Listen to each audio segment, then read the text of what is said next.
সমস্যা ছিল এরকম কিছু না। আপনারা জানেন যে মিশা ভাই দেশের বাইরে।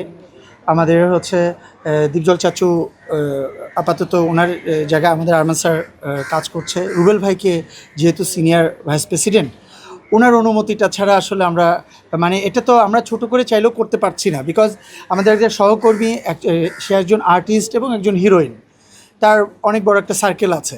সো আমরা প্রতি মাসে যে টাইপের মিলাদ আমরা করে থাকি, যে আমরা একটা SMS করে নর্মালি জাস্ট বলে দিই যে আজকে আমাদের মিলাদ আছে, মাসিক মিলাদ। সো এইটা তো আমরা ওইভাবে মাসিক মিলাদ হিসাবে করতে পারছি না। আমাদের সবাইকে জানাতে হবে, SMS করতে হবে, ফোন করতে হবে। তো এটার জন্য আমাদের একটু টাইম লেগে গেছে। বাট যে টাইমটা লেগেছে চাইলে আমরা একটু আগে করতে পারতাম, বাট সেটা আমরা ব্যর্থ। আই থিঙ্ক আমি যেটা মনে করি, যেহেতু আমাদের আরও সিনিয়র যারা ছিলেন ওনাদের সাথে কানেক্ট করতে পারি নাই। আর আপনারা জানেন যে একটা অ্যাসোসিয়েশনে এক্সিকিউটিভ কমিটির সিদ্ধান্ত ছাড়া কোনো সিদ্ধান্ত চাইলে প্রেসিডেন্ট একাও নিতে পারে না। তো সেক্ষেত্রে আমি অর্গানাইজিং সেক্রেটারি আসলে করতে পারিনি। জাস্ট আপনাদেরকে 20 তারিখ রবিবার ইনভাইট করলাম, এবং আপনারা সবাই তানিনের জন্য দোয়া করবেন।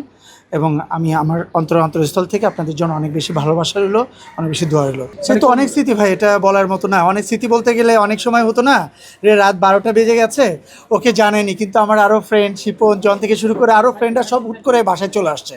তো তখন ছেলে মানুষ, ওরা হয়তো বা একটা পিকচার আপলোড করছে, ওরা 3টার সময় ফোন দিয়ে গালাগালি শুরু করবে। বন্ধুত্বে গালাগালি যেটা হয় আবদার, হ্যাঁ আমরা বন্ধু না, ওরাই বন্ধু।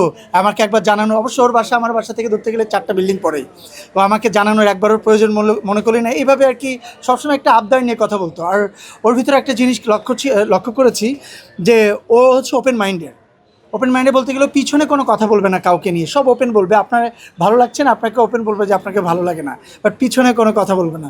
কষ্টে ছিল বলতে গেলে এমন যদি হতো যে একজন মানুষ মারা গেছে, আমরা জেনে দৌড়তে তার কাছে গেছি তাকে দেখার জন্য, কিন্তু একটা সপ্তাহ আমরা তাকে নিয়ে দৌড়াইছি।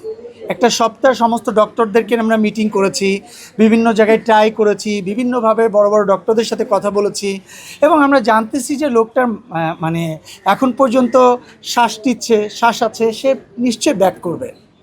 কিন্তু একটা মুহূর্তে গিয়ে দেখলাম যে একটা সপ্তাহ লাইফ সাপোর্টে থাকার পরও তাকে আমরা অনেক আছে না, লাইফ সাপোর্টে থাকার পরেও ব্যাক চলে আসে, হয় না এরকম কিছু। আমরা মনে করেছিলাম যে হয়তো তানিন ব্যাক আসবে, এবং ইতিমধ্যে আমরা তার বাবার সাথেও কথা হয়েছে। তার বাবা তো সবসময় চায় তার বাচ্চাকে তার কাছে নেওয়ার জন্য, কারণ বাকিটা আমি জানি না। লাস্টে কয়েকদিন আমার সঙ্গে কারোরই কথা হয়নি।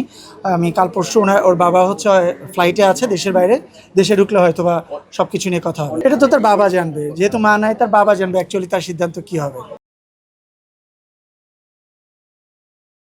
ওয়ালটন এখন দেশের সীমানা পেরিয়ে পৌঁছে গিয়েছে 50টিরও বেশি দেশে। ওয়ালটন, ঘরে ঘরে বিশ্বজুড়ে।